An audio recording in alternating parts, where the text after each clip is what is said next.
$529 million in loan guarantees, a production plant, and jobs in Finland.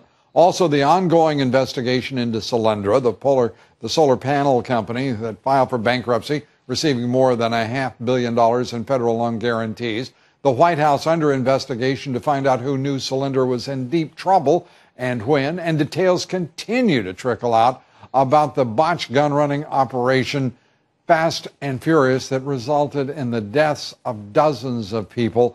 Congressional investigators now want to know what the FBI knows about the operation. After an almost 10-month investigation, thousands of firearms moved across the U.S.-Mexico border. Those firearms later found to be used in the murder of 200 Mexican citizens and U.S. Border Patrol agent Brian Terry. Joining me now for his reaction to the latest administration scandal is Congressman Paul Gosar of Arizona, member of the House Oversight Committee. Congressman, great to have you here. We've got a lot to talk about, so if I may, let's start with this latest development. The Fisker in a plant in Finland, and suddenly there's free federal money to do with apparently as they wish. That's exactly right, Lou. What we have is an underperforming car that actually is produced in Finland. We have better technology already here. So why are we investing over in Finland with half $500 million? This doesn't make sense. We've got the technology here. We should be investing it in here. And that is going to be another investigation. Solyndra, SunPower, now Fisker. The list is building, seems almost daily, against the what is in stark contrast a very deadly, tragic operation carried out by the Obama Justice Department and the Alcohol, Tobacco, and Firearms Bureau. Fast and Furious, this is becoming a nightmare not only for the Obama administration, but for all of us who care about this country and what our government does. Are you moving any closer to lifting the veil on what actually happened here in the Justice Department itself? Well, that's what the letter was today, Lou, is it was sent to the FBI to get some more clarification and getting some materials to come forward that contradicts their earlier statements in regards to the weapons that were used and confiscated in the death of Officer Terry.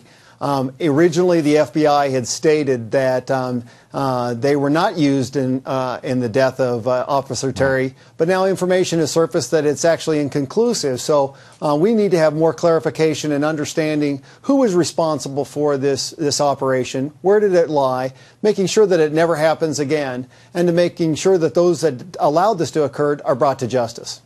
Congressman Issa, Senator Grassley, have moved toward this investigation. They started at the beginning of the year, right after the murder of Brian Terry, the U.S. Border Patrol agent. This has been an administration, if they are not stonewalling, they are being awfully stubborn in their sharing of facts with you and with your committee. I don't understand why there's not a greater cooperation. I would think this administration would want to reveal to the American people the truth about what happened and why. You're exactly right. This was a president and an administration that promised transparency, and we're getting nothing of that. From the earlier aspects of Solyndra to the Karma car in Finland, and to this tragic episode in Fast and Furious. They need to come forward on this, and it's not going to get any better because the more and more people who find out about this, the more and more they're demanding to have these answers.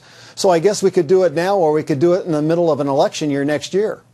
Do you think it's going to last that long? Is that the indication you're getting from the Justice Department, the White House, that they're simply going to stonewall their way through this?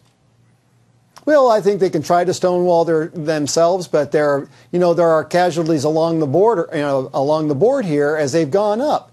And they've retracted ATF. They tried to blame ATF. Right. But when people start putting this together, particularly with the Mexican people who have lost their lives, and not even involving the Mexican government, Lou, And then to take away and throw all aspects of how we do investigative law enforcement, throw it out the window and grind it up, people are outraged. And I think that's going to crescendo. And I think that it behooves the administration to set forth the parameters of being truthful about what they're hiding.